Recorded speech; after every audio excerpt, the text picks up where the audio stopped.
رب العالمين الذي خلق السماوات والأرض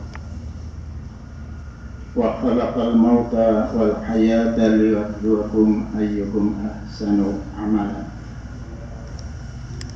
أشهد أن لا إله إلا الله وحده لا شريك له وهو رب العرش العظيم، وأشهد أن محمدا عبده ورسوله لا نبي بعده. اللهم صل وسلم وبارك على محمد وعلى آله وأصحابه أجمعين، أما بعد. أيها المؤمنون اتقوا الله حق تقاته ولا تموتن إلا وأنتم مسلمون، كما قال الله تعالى في القرآن الحكيم: أعوذ بالله من الشيطان الرجيم، اتل ما أوحي إليك من الكتاب وأقم الصلاة إن الصلاة تنهى عن الفحشاء والمنكر ولذكر الله أكبر والله يعلم ما تصنعون. Sadaqallahul azim. Allah Subhanahu wa ta'ala dengan sifat Rahman Rahimnya, pengasih penyayang kepada kita sekalian, masih terus mencurahkan begitu banyak nikmat, terutama nikmat iman wal Islam, sehat wal afiyah, sehingga kita masih dapat memenuhi panggilannya di hari Jumat macam ini. Tidak lain dalam rangka bersembah sujud kepada Allah. Semata-mata kita hanya berharap akan memperoleh ridha Allah Subhanahu wa ta'ala. Dan itulah esensi mensyukuri nikmat Allah.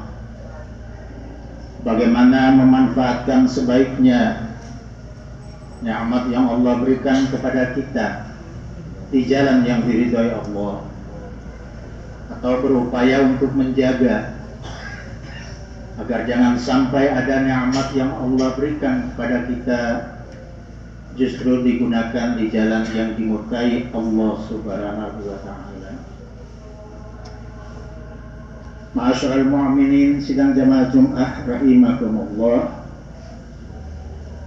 perkenankan melalui mimbar yang mulia ini kembali khatib ingin mengingatkan para jamaah, termasuk di dalamnya diri pribadi saya, agar hendaknya kita manfaatkan setiap nikmat yang Allah berikan kepada kita untuk setidak-tidaknya menjaga kualitas iman dan takwa kita kepada Allah. Kita manfaatkan perjalanan usia kita yang tersisa ini dengan berbanyak amal soleh sebagai bekal kita masing-masing menghadapi kehidupan abadi yang kelak kita akan menghadapinya. Karena sebagaimana yang kita imani pada masa itu, pada kondisi itu, tidak lagi bermanfaat apa dan seberapa yang pernah kita miliki di dunia ini, kecuali seberkas catatan amal soleh yang kelak akan menselamatkan dan membahagiakan kita. Ma'asyiral mu'minin sidang jamaah Jum'ah yang berbahagia, juga sebagaimana yang kita imani bahwa pilar inti dan utama bagi kita masyarakat muslim yang mukmin setelah akidah adalah syiar yang diwajibkan Allah Subhanahu wa ta'ala kepada kita, yang antara lain adalah melalui ibadah sholat. Sesungguhnya masyarakat Islam adalah masyarakat Rabbani yang selalu terikat dengan nilai-nilai ketuhanan yang harusnya dapat kita implementasikan melalui nilai-nilai yang terkandung dalam ibadah sholat itu sendiri. Tidak salah ketika Allah Subhanahu wa Ta'ala melalui Al-Quran menjadikan sholat sebagai karakteristik orang Muslim yang beriman, dan dinyatakan pada bagian yang pertama. Sebagaimana difirmankan Allah dalam Al-Quran surat Al-Mu'min ayat 1 dan 2, A'udzu billahi minasyaitonir rajim. Qad aflahal mu'minun. Sungguh beruntung orang-orang mukmin, alladzina hum fi shalatihim khashi'un, yaitu orang yang khusyuk dalam mengamalkan atau mengerjakan sholat.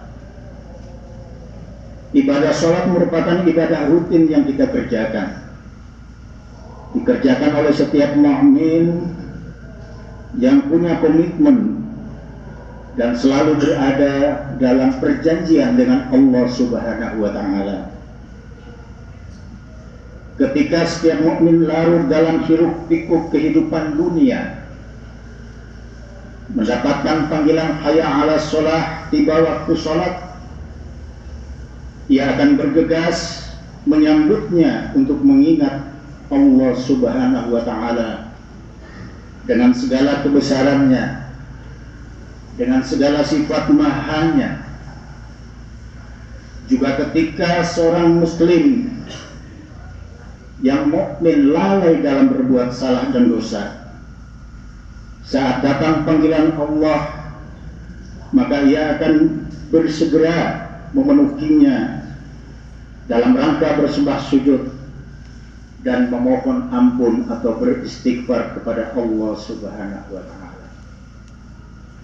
Demikian halnya sholat dalam Al-Quran Allah mengingatkan sebagai bentuk ibadah yang akan mencegah manusia dari perbuatan fahsya dan munkar. Perbuatan fahsya sebagaimana yang kita pahami adalah perbuatan buruk yang dibenci oleh Allah Subhanahu wa Ta'ala. Dan perbuatan munkar adalah perbuatan manusia yang selalu mengingkari Allah Subhanahu wa Ta'ala. Sebagaimana kita diingatkan Allah dalam firman-Nya Al-Quran surat ke-29 Al-Ankabut ayat ke-45 yang dibacakan pada pembuka khutbah tadi. A'udzu billahi minasyaitonir rajim. Utlu ma uhiya ilaika minal kitabi wa iqimis shalah. Bacalah hai Muhammad kitab Al-Quran yang telah diwahyukan kepadamu dan dirikanlah sholat. Inna sholata tanha 'anil fahsya'i wal munkar. Sesungguhnya sholat itu akan mencegah dari perbuatan keji dan munkar. Wala dzikrullahi akbar. Sesungguhnya mengingat Allah yaitu sholat lebih besar keutamaannya daripada ibadah yang lain. Wallahu ya'lamu ma tasna'un. Dan Allah mengetahui apa-apa yang kamu kerjakan. Pertanyaannya kadang-kadang muncul dalam benak kita.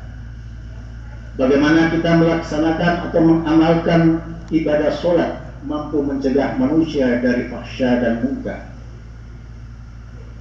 Pertanyaan yang sama pernah disampaikan seorang jamaah kepada almarhum Buya Hamka dalam ceramah ba'da subuh di era 1970-an di Masjid Al-Azhar Kemayoran. Karena ketika itu, di zaman itu, alat komunikasi Radio Republik Indonesia disiarkan luas setiap Senin, Rabu, dan Jumat. Almarhum Buya Hamka rutin mengisi kuliah pada subuh di masjid itu. Ya Buya, Allah berfirman dalam Al-Quran yang intinya tadi, bahwa sholat akan mencegah manusia dari perbuatan fahsya dan munkar. Tetapi Buya, ada seorang jamaah yang begitu tekun ibadah di masjid, sholat wajib, sholat sunnah, tetapi ternyata suatu ketika kedapatan mencuri. Buya balik bertanya, tetangga antum itu mencuri apa? Mencuri radio ya Buya, radio tetangga sebelah. Dengan nada berguyon Buya Hamka menjawab. Sekali lagi dengan nada berguyon beliau mengatakan, karena tetanggamu taat sholat, beribadah sholat berjamaah di masjid, maka dia hanya mencuri radio. Anda bayangkan ketika dia tidak sholat, dia akan mencuri televisi. Artinya apa? Ada, walaupun sedikit, bekas yang tertinggal dalam amaliyah orang yang melakukan sholat, mengamalkan sholat. Tapi kita kembali pada inti jawaban dari sungguhnya yang dijawab oleh almarhum Buya Hamka dalam ceramah itu. Beliau mengatakan, pertama, penyebabnya karena orang belum memahami, apalagi mengamalkan sholat sebagaimana yang dicontohkan oleh baginda Rasul Muhammad sallallahu alaihi wasallam. Lalu kita bertanya, bagaimana Rasulullah mengajarkan kita tentang sholat yang baik dan benar? Sudah barang tentu secara kaidah usul fikih yang pertama orang akan menjawab tertib melaksanakan sholat menurut rukun dan syarat, sebagaimana yang dicontohkan oleh baginda Rasul Muhammad sallallahu alaihi wasallam sejak orang berniat takbiratul ihram sampai dengan salam ke kanan dan salam ke kiri. Yang kedua, beliau mengatakan, karena orang belum benar-benar khusyuk dalam melaksanakan atau mengamalkan ibadah sholat. Padahal di dalam ayat yang dibacakan tadi, bukan orang yang mengerjakan sholat, tapi sungguh beruntung orang yang sholat secara khusyuk, kata. Bukan sekedar mengerjakan sholat, tapi sholat yang khusyuk. Sehingga timbul lagi pertanyaan yang lain, bagaimana dalam diskusi itu beliau juga menjawab, orang yang sholat dengan khusyuk, kata almarhum Buya, hadirkan Allah subhanahu wa ta'ala dalam sholatnya. Karena kadang-kadang kita ini sekedar mengerjakan sholat, bacaannya benar, tapi pikirannya kita melayang kemana-mana. Itu contoh kita belum menghadirkan Allah dalam sholat kita. Yang kata beliau, ketika engkau bertakbiratul ihram, ikuti Allah menyertaimu, bahwa hanyalah Allah adalah yang maha besar. Kita semua ini adalah hamba Allah yang dhaif. Ikuti perasaan manusia punya kelemahan. Allah adalah zat yang al-akhbar. Rontok kesombongan diri. Ikuti perasaan itu. Lalu ditanya lagi, perasaan apa lagi ya Buya? Kata beliau, kalau ingin sholat yang khusyuk, ikuti 3 perasaan sejak Anda berniat sampai salam ke kanan dan kiri. Pertama, perasaan ikhlas lillahi ta'ala ketika kita menyembah diri kepada Allah. Tinggalkan semua lawan dari ikhlas, yaitu riya an-nas. Coba meninggalkan semua pemikiran yang menyangkut kepentingan dunia. Yang kedua, kata beliau, sejak kita niat sampai salam, coba ikuti perasaan al-khawf, rasa takut kepada Allah subhanahu wa ta'ala. Ternyata benar, karena dengan takut kepada Allah akan melahirkan kesetiaan, ketaatan, dan kita akan menjauhkan diri kita dari setiap apa yang dilarang oleh Allah subhanahu wa ta'ala. Rasa takut kepada Allah dalam kita beribadah juga menurut Allah dalam firman-Nya, Al-Quran surat Al-An'am ayat ke-15. Qul inni akhafu in azaitu rabbi azaba yaumin azim. Katakanlah, sesungguhnya aku takut akan azab Allah yang maha pedih di hari kiamat jika aku mendurhakai Tuhanku. Contoh yang konkret adalah Nabiullah Yusuf alaihissalam dalam tarikh diceritakan beliaunya sebagai teladan utama yang memiliki rasa takut yang demikian tinggi di hadapan Allah. Ketika beliau mampu menolak kerajuan wanita cantik lalu berkedudukan, apa jawabannya? Saya takut karena Allah Subhanahu wa Ta'ala. Yang ketiga, hadirkan al-hub, rasa cinta kita kepada Allah. Ketika kita menjadikan Allah sebagai ilah, selain Allah tiada Tuhan. Ketika kita jadikan Allah sebagai sesembahan kita, ikuti dengan rasa cinta kepada Allah. Walladzina amanu asyaddu hubban lillah. Adapun orang-orang yang beriman itu sangat-sangat mencintai Allah Subhanahu wa Ta'ala. Lalu yang ketiga, beliau menyatakan kenapa sholat belum mampu mencegah manusia dari perbuatan fahsya wal munkar. Alasan beliau katanya, karena orang banyak masih dalam tataran melaksanakan sholat, mengerjakan sholat.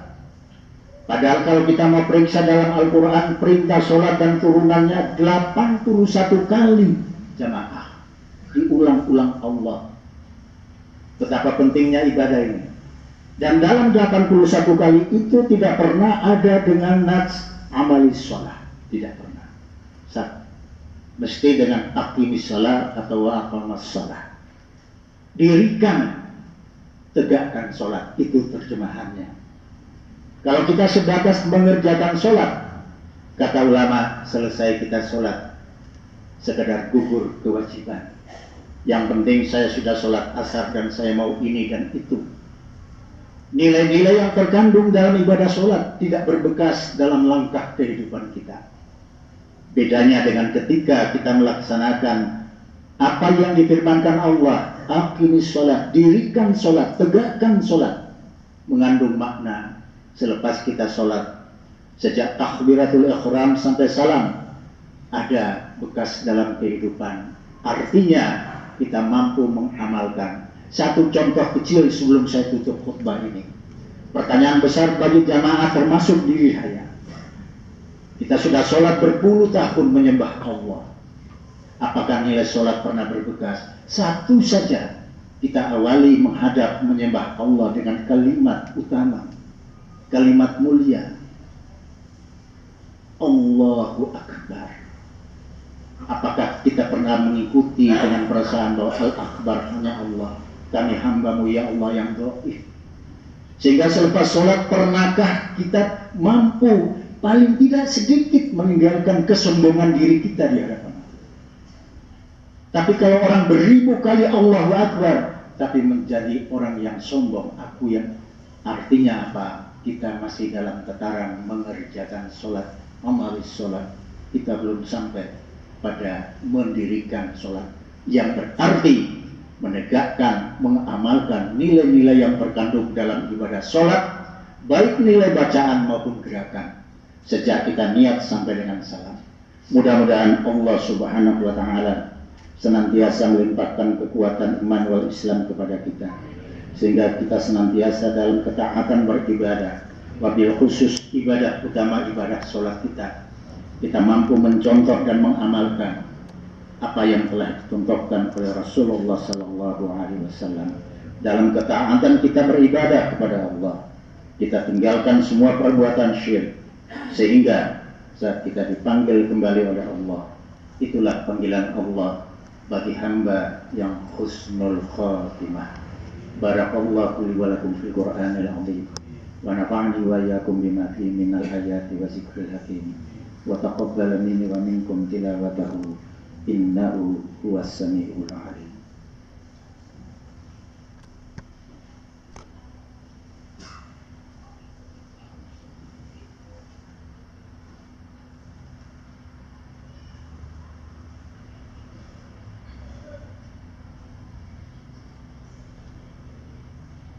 Innal hamdalillah alladzi nahmaduhu wa nasta'inu wa nastaghfiruh wa na'udzu billahi min shururi anfusina wa min sayyiati a'malina من يهد الله فلا مضل له ومن يضلل فلا هادي له أشهد أن لا إله إلا الله وحده لا شريك له وأشهد أن محمدا عبده ورسوله لا نبي بعده اللهم صل وسلم وبارك على محمد وعلى آله وصحبه أجمعين والحمد لله رب العالمين. قال الله تعالى في الكتاب العزيز أعوذ بالله من الشيطان الرجيم يا أيها الذين آمنوا اتقوا الله حق تقاته ولا تموتن إلا وأنتم مسلمون. وقال عظام إن الله وملائكته يصلون على النبي يا أيها الذين آمنوا صلوا عليه وسلموا تسليما اللهم اغفر للمؤمنين والمؤمنات والمسلمين والمسلمات الأحياء منهم والأموات إنك سميع قريب مجيب دعوات. ربي أوجعني أن أشكر نعمتك التي أنعمت علي وعلى والدي وأن أعمل صالحا ترضاه وأصلح لي في ذريتي إني تبت إليك وإني من المسلمين. اللهم اهدنا الصراط المستقيم صراط الذين أنعمت عليهم غير المغضوب عليهم ولا الضالين. اللهم إني أسألك خير المسألة وخير الدعاء وخير العلم وخير النجاة وخير العمل وخير الثواب وخير الحياة وخير الممات. اللهم إني أسألك رضاك والجنة ونعوذ بك من سخطك والنار. اللهم إني أسألك العلم النافع ورزقا واسعا وشفاء من كل داع وسقم برحمتك يا أرحم الراحمين. اللهم إنا نسألك السلامة في الدين وعافية في الجسد وزيادة في العلم وبركة في الرزق وتوبة قبل الموت ورحمة عند الموت ومغفرة بعد الموت. اللهم هون علينا في سكرات الموت ونجاة من النار وعفو عند الحساب. ربنا تقبل منا إنك أنت السميع العليم وتب علينا إنك أنت التواب الرحيم. اللهم ربنا أذهب البأس أشفي أنت شافي لا شفاء إلا شفاء لا يضر سقما. ربنا آتنا في الدنيا حسنة وفي الآخرة حسنة وقنا عذاب النار. سبحان ربك رب العزة عما يصفون والسلام على المرسلين والحمد لله رب العالمين. Ibadallah wa la zikrallah akbar. Aqimis salat. Allahu akbar Allah